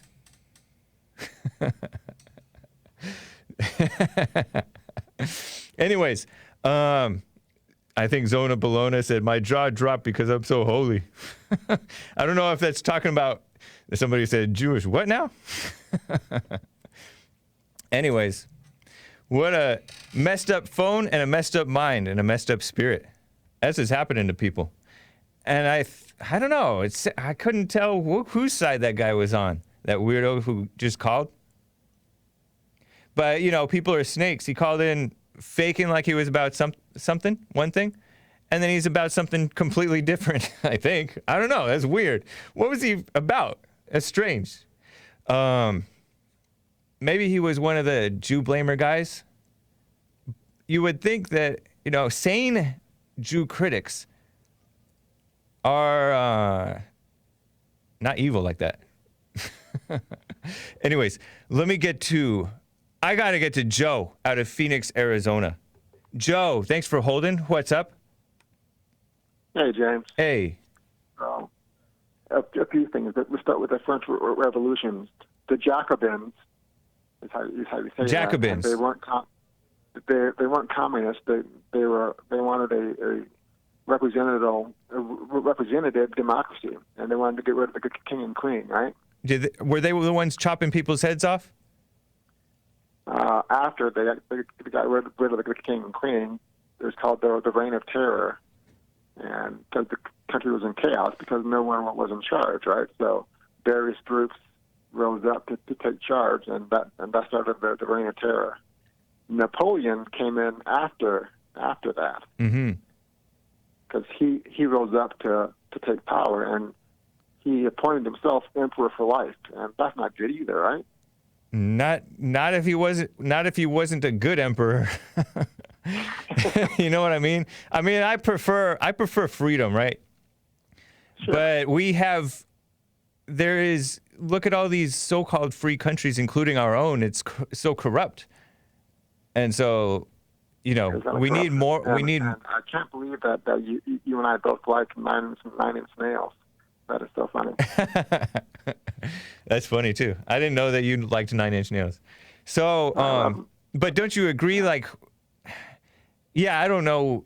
Was Napoleon, other than being an emperor and a conqueror and stuff, which I don't know, it sounds kind of like at least he's competent, right? It sounds like he's competent. I don't know if he was a good man or not. Napoleon did do a lot of good things for France, but, being an emperor for life is never a good thing. It is kind of power hungry. It's definitely not like the George Washington that we heard about, in which he quit after 2 terms. He did, yeah. Which is better than I can say about FDR, am I right? FDR did do 3 terms, yeah. Yeah. And he ushered in a lot of, like, this communist type of stuff. Didn't he do the New Deal and stuff like that? He was not particularly loyal to what America should have been about, which is... Well, we're coming out of World War II, and there's a lot going on there, yeah. Yeah, I guess so. I don't know. I'm kind of lost on my timeline there. I don't know history. But anyways, in terms of Bible go-to guy, he's wrong again. What did Bible go-to guy say? If you look at FBI stats, the most violent city in America is Oceana, West Virginia. If you adjust for population, it's the most violent city in America, mostly due to the opioid crisis, and it's 97.5% white. Interesting. Yeah, it's that corruption is. I don't know about that stat specifically, but the opioid crisis and the corruption of whites is a big and growing problem. And yeah, it's we shouldn't have ignored the decline of blacks, and now we can't ignore the decline of all Americans. Really, it's been a long time coming. Yeah, it's only a tiny percentage of black people. Like you heard me say a million so times. you're saying violence? You're saying violence because I typically associate opioid deaths with overdoses, not murders. No, we're talking violent crimes. Wow. Oceana, so they're killing each other to get opioids? The highest amount. Well, anytime there's drugs, James, there's violence, right? Oh yeah, that's a fair point. Yeah, drugs. You're talking about drug dealing? Yeah. Yeah, because drug dealing, you could say that's it. He said, Oceana what? Somebody said, wait, where? Oceana, West Virginia. Yeah, yeah, because drugs do kill. Like, you deal drugs, it's not a, you can say, oh, they have the freedom to do it, nobody's forcing them. It's kind of like saying, oh, nobody's forcing the women to kill their children in the womb, right? But it is a violent crime that's not even a crime, right, anymore. But anyways, interesting, man. Say that again? I said you and I agree on abortion being terrible and violent, yeah. Yeah. Well... So what I was saying, I mean, you've heard me say a million times that it's only 0.015% of black folks committing violent crimes. So, yes, it's a very tiny percentage that causes a big splash, and it's constantly highlighted in the news as, black folks are still violent, but no, it's just a tiny percentage of them doing those crimes that get a lot of attention and drives me crazy. What do you say to those people who are focusing on the racism issue as though that's such the large issue that needs to be focused on? Well, there is racism in the country. I know you disagree, but yes, it does start with the family. You and I have talked about this before. It all starts with fathers being in the home and raising kids right, and a strong family unit, period. So do you agree that the racism problem is not the problem that they need to be focusing on? I think we can focus on more than one thing at a time, James. I know, but there's this huge overreaction, and like you see all these riots and protests, like they know what they're talking about. And these people don't know what they're talking about. Well, my base opinion is that most people, period, regardless of color or gender or whatever, are idiots. Yeah, but I mean, it's just so insane. Like the fact that they're pretending that this is the problem to be focusing on, when they need to be focusing on. It's kind of like what I told that guy who argues with blacks in chat, and he gets upset about how, the insanity of the world, that he should be focusing on himself just like he wants these people in chat to be focusing on themselves. If the media were to look at themselves, they would see what sleazy people they are, and they would be a little bit more fair with Trump and with the police and with whites in general in America. But there's this epidemic of looking at everybody else and blaming everybody else and making up stuff about other people. The very big problem right now that's affecting everybody, regardless of color, is COVID, because it's not going away anytime soon. And that's another thing. There's this female-minded, overprotective thing where they want to force businesses to shut down. And call me a conspiracy theorist, but it feels like to me that they do not mind these businesses closing and dying and stuff like that. Dying, right? To hurt Trump and to hurt businesses in general. Like, it's like, you know how Jesse Lee Peterson says that the women bring destruction? The virus does spread. Yeah, it spreads. I understand that. And do a better job with washing their hands and disinfecting and staying away from each other, then this thing would eventually die. I mean, other countries are figuring it out, but Americans are still too stupid. And when they do lift the laws and allow people to go out again, they're stupid, and they don't do smart things, right? Yeah, I mean, I think that we need to stop taking care of stupid people so much. Stop coddling it or whatever. Okay. Anyways, man, appreciate you. We'll talk again. Bye. Take care. Oh my gosh. Let's see. Let me quickly talk about this Kanye rally thing. So he had his rally it was like his first presidential rally. And some people are speculating, I don't know where it was, but some people are speculating that he wants to just promote his album that's coming out or something. Whatever. But he said Harriet Tubman didn't free the blacks. She brought the blacks over to work for some other white people. And that's kind of true. I don't know. It's whatever. And then he cried at this rally about according to him, it sounded like his father wanted him aborted and that his mother saved his life. Did his mother die and he tripped out? Or am I thinking about somebody else? Yeah, oh man, there's him crying. That's like Michael Jordan meme picture. He's crying about his dad I don't know, that's a sad story. Whoever told him that story, probably his mother told him that. A lot of times the mothers will say, your dad wanted you aborted. That's so cruel. And so he thinks he loves his mama. And he cried too because he says that it sounded like he said that he wanted to abort his daughter. And so he was crying. I think he was speaking out against abortion. So, I don't know, Kanye, he's well-meaning, but I just had to share that part with you. And, there was a funny part. And I tried to get clips, but my computer was malfunctioning. But anyways, he said something that was supposed to be smart or whatever, and people started to clap. He's like, no, absolutely no applause. Oh my gosh, I love that when he did that. It's funny. Because sometimes I feel like doing that in church, because I'm the church producer with Jesse Lee Peterson, and sometimes people applaud, right? And I'm like, I wish I would stand up and say, absolutely no applause.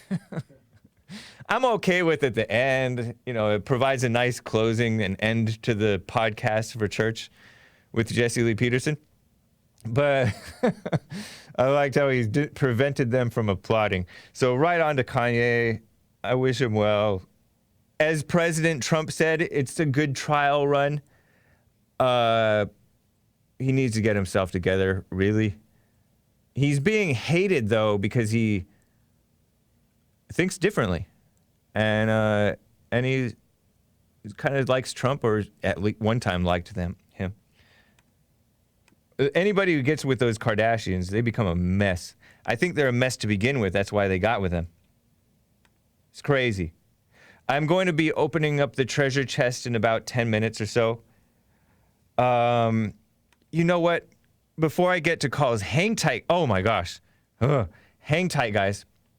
Real quick, I want to present to you this little shocking story that I heard on Fox News, and I read it in The Skim, the female-run outlet. In New Jersey yesterday, 20-year-old son of U.S. District Judge Esther Salas. Esther Salas. I have pictures of her and the son and the husband, actually. Died. The 20-year-old son died after answering the door. FedEx. Fake FedEx. Or maybe real FedEx, and it's a hitman working for FedEx. Kills him. Kills a 20-year-old man. Young man. What's he doing at his parents' house? Not blaming him for his death, but what's he doing at his parents' house? Oh, let's see. Maybe I didn't put it in there. Esther Salas. If you refreshed, you may see the folder. It's in the main folder. Her husband was also shot in critical condition. He might die. He was critical but stable, but a lot of people are stable condition and they end up dying. So we don't know what's going to happen. But we don't know whether it was targeted or what. She was in the basement or something, or in the shower or something. FBI, U.S. Marshals, local authorities searching for the suspect. New Jersey Governor Phil Murphy called it a senseless act. He's weak. He's a Democrat. There's Salas. She's kind of wild-eyed Hispanic lady. But she's an Obama judge, FYI. She was responsible for the trial of Real Housewives of New Jersey star Terrace Guidis, and her husband Giuseppe Joe Guidis, or whatever. They were both sentenced for bank fraud October 2014. There's her husband. He's like a criminal defense attorney, or I think defense attorney. Some type of attorney dealing with criminal courts. She's the judge presiding over the class action lawsuit against Deutsche Bank. Deutsche? Karimi versus Deutsche Bank, which alleges that Deutsche Bank had poor financial reporting practices, made misleading statements to securities investors, resulting from Deutsche Bank's desire to obscure its anti-money laundering deficiencies and its poor monitoring of the high... Man, she's wild-eyed. Reminds me of me and AOC. Oh, man. That's Joelle's zoom in. Poor monitoring of high-risk customers such as Jeffrey Epstein. That's Deutsche Bank. So, don't know. Obama judge, first Hispanic female. Oh, man, that's the boy that died. I call him boy, but he's 20-year-old man. Died. Maybe he was just visiting over the weekend. Maybe he was living on his own. But, you know, it's widespread that people are living at their parents, even beyond what's normal. She's from Monterey Park, this judge. That's right here in California, East LA, just east of East LA. Daughter of Cuban and Mexican immigrants. Her father Jewish and her mother Catholic, even though they're Cuban and Mexican, right? She grew up on welfare without her father, apparently. And she translated for her mother at the welfare office. She benefited from minority student program. She was into the Hispanic thing big time. Just a mess. Neo Freedom says 20 at home is okay. No, don't say that. It's not true. we gotta break that habit. Anyway, I just wanted to share that crazy story. Because what is this? I told you guys last week about this, and then I will get to you, Ryan, and the rest of you callers. I told you last week about this man who was murdered in front of or in his home by a fake delivery driver just last weekend. Isn't that crazy? What is this? Copycat crimes or what's going on? And it was an attorney, by the way, a men's rights attorney, Mark Angelucci, M-A-R-C, and Angel Ucci, U-C-C-I.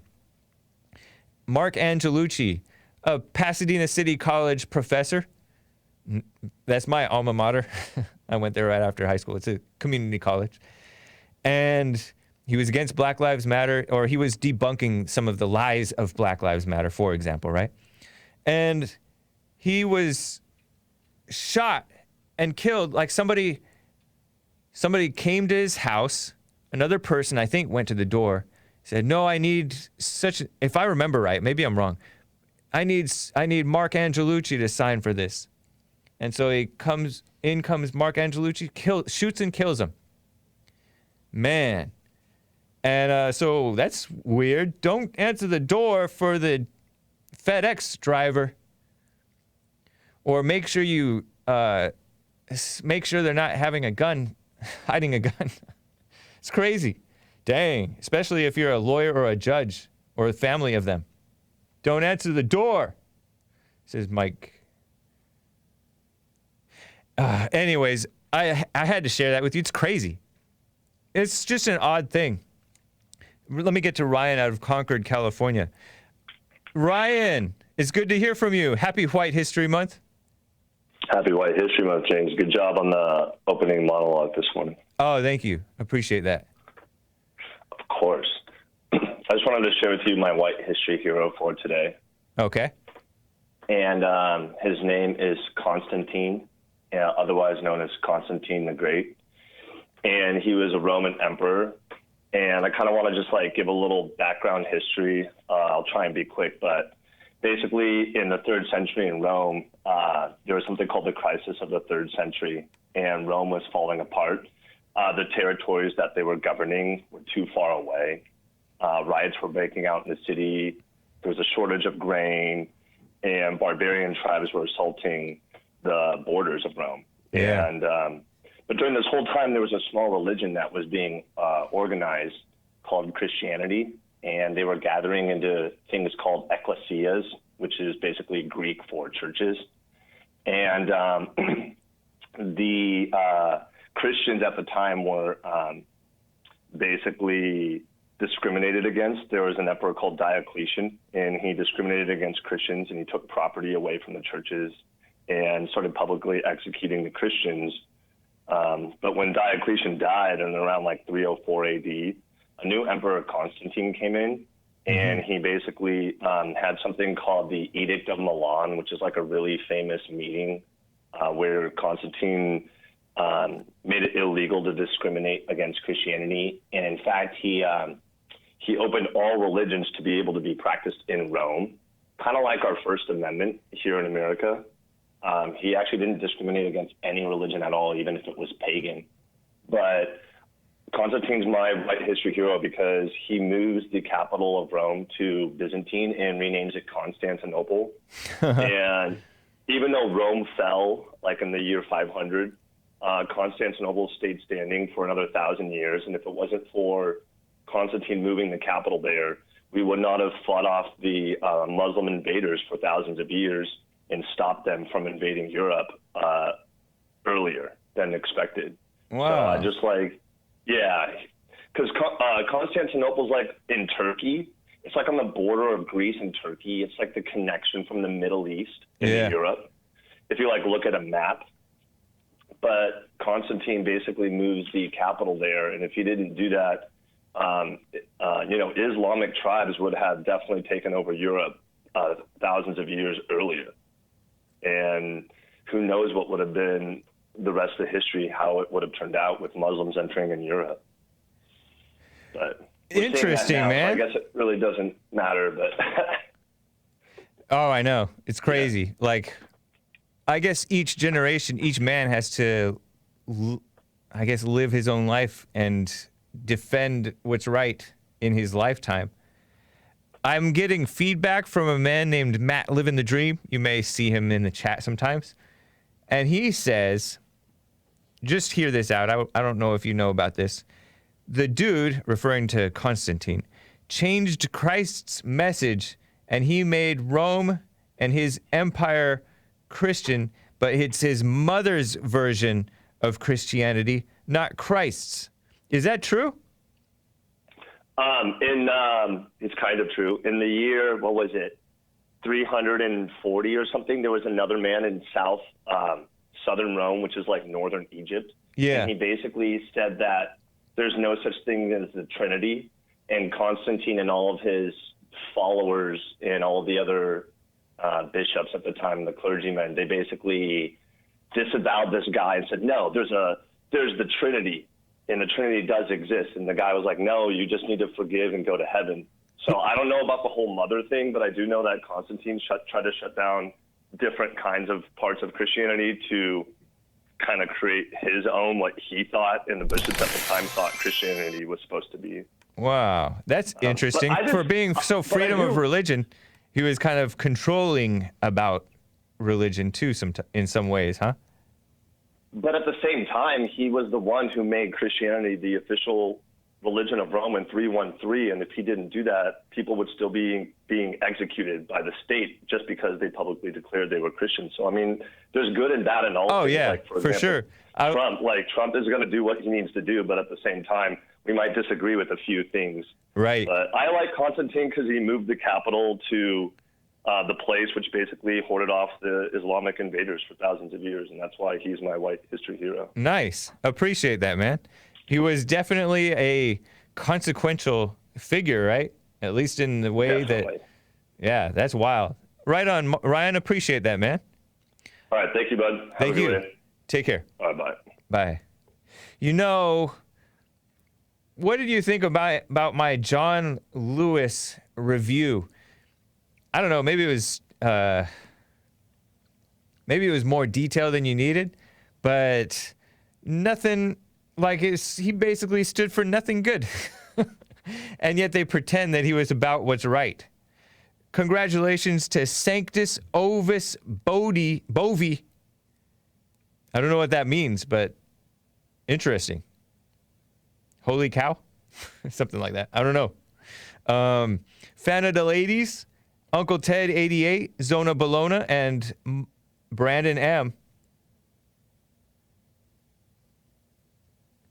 Okay, Brandon M says, oh, okay, Talks confirms John Lewis was terrible. Brandon M says he didn't move the capital. He set it up to rule the eastern half. Rome was still the head. Huh, interesting. Yeah, Constantinople. What a cool name. That's wild. But, you know what's insane is, yeah, I guess Trump, because it could be construed to be in the same situation as Constantine, right? Because he's defending Christians, he's trying to do what's right. In some cases, he's acting like he's going to support DACA. I suspect that he's going to do what's right in the end, but that he's using it for like a bargaining chip, right? Because you don't get rid of the bargaining chip in order to make great deals. But maybe you're not going to spend that bargaining chip in the end. I don't know. We'll see. Maybe I'm being naive. But I know I'm chuckling about Joe from Phoenix saying that the most violent city is that Oceana, West Virginia. Because I said, and you know, I've agreed with Bible Go-To guys talking about name me a white version of Chicago or Baltimore or all those things. And I don't know, maybe we should look into Oceana. For sure, it's a problem to deal with, but I don't know. I'm not for it. Honestly, it's just, we don't even need to be getting into comparing the races, but when you do compare them, it's kind of eye-opening at times, because neither whites nor blacks should be your standard. Your standard should be what's right. John Lewis was low IQ, says Jim Justice. That was the least of his problems. Low IQ people, sometimes simple people. I don't know if IQ has anything to do with this, but sometimes simple people are the wisest. But Trump is simple, for example. When I hear him speaking, when I hear him in interviews, very simple. He's just pushing for what's right. And meanwhile, you have these crazy cities like Seattle and Portland, Oregon. Those are north of Northern California, right? Portland, Oregon, Seattle, Washington. They're the dirtiest, furthest left cities that you can imagine. Bunch of nice whites live there, And meanwhile, they roll over and allow... Ted Wheeler is the mayor of, I think, Portland. And he's trying to bash the federal law enforcement for coming in and trying to enforce some order because he's not enforcing order. It reminds me so much of what happened with Charlottesville, Virginia. Charlottesville. The alt-right and the whites and some of the, civic nationalist people who don't want the Confederate monuments torn down, which includes me. I don't want nobody should want the Confederate monuments torn down. They came to protest, had the right to protest. The ACLU pretended to be their friends and said, oh, we stand up for freedom of speech. Fake, very fake, because they fight against Trump, who's for the country. They do this rally, and then the rioters come in. Black Lives Matter, the radical blacks in Charlottesville, of which there are many. Charlottesville is pretty close to Washington, D.C., if I understand correctly. Not too far. So it's a very corrupt liberal area. And the Antifa shows up and attacks the whites. And some of the whites defend themselves. Some of them came ready for such attacks because they know what Antifa is like. They've been around for decades attacking so-called skinheads, right? And so all the scrutiny is on the whites, the cops. The cops stood down, as I understand it, in Charlottesville, allowing the havoc to take place. The blood of that woman who died in that car crash is on the liberal mayor's hands, and the liberal city council, whoever didn't tell the cops to enforce a division between Antifa and the people who actually had the permit to be there. Antifa didn't have a permit to be there. Black Lives Matter didn't either, I don't think. I could be wrong. Maybe they had a permit to be somewhere else. But they didn't stay separated. They attacked. And then they have also filled the streets. And because they filled this alley, he drove in and killed one of them and injured many. One of the alt-right guys, but he was mentally disturbed, angry person, and he was... his car was being attacked. I don't know if it was because he was driving kind of wild or fast, and so they would hit his car. But you hit this car, that's going to only make the animal worse. It's crazy. I'm not picking on bald guys. I was talking about when I talk about the skinheads. But you see, they allow the evil people to wreak havoc, and then they scrutinize and attack the good people. Oh, shoot, I'm way over. So it just reminds me of what's going on. Anyways, guys, I got to end. We're over 2 hours. Appreciate you. Let me just double check. Thank you for the subscriptions. Congrats to Zona Bologna. Thank you to Master Daryl Wayne and all of you guys. Appreciate it. You guys can support me on Streamlabs. I'm not taking super chats on YouTube anymore because they won't let me. Maybe I'll get it back. We'll see. But whatever. Have a good one. TheHakeReport.com for my stuff. JesseLeePeterson.com. RebuildingTheMan.com/church. Sorry to the guys who tried to listen to Church with Jesse Lee Peterson from yesterday. On Spotify and on Google, it's not fixing. But I uploaded the corrected file, but so far it's not fixing. But on Apple Podcasts and the rest of the podcasts, Church with Jesse Lee Peterson is the corrected file. I accidentally uploaded the Hake Report from Friday and titled it Church. Sorry about that. Anyways, take care, guys.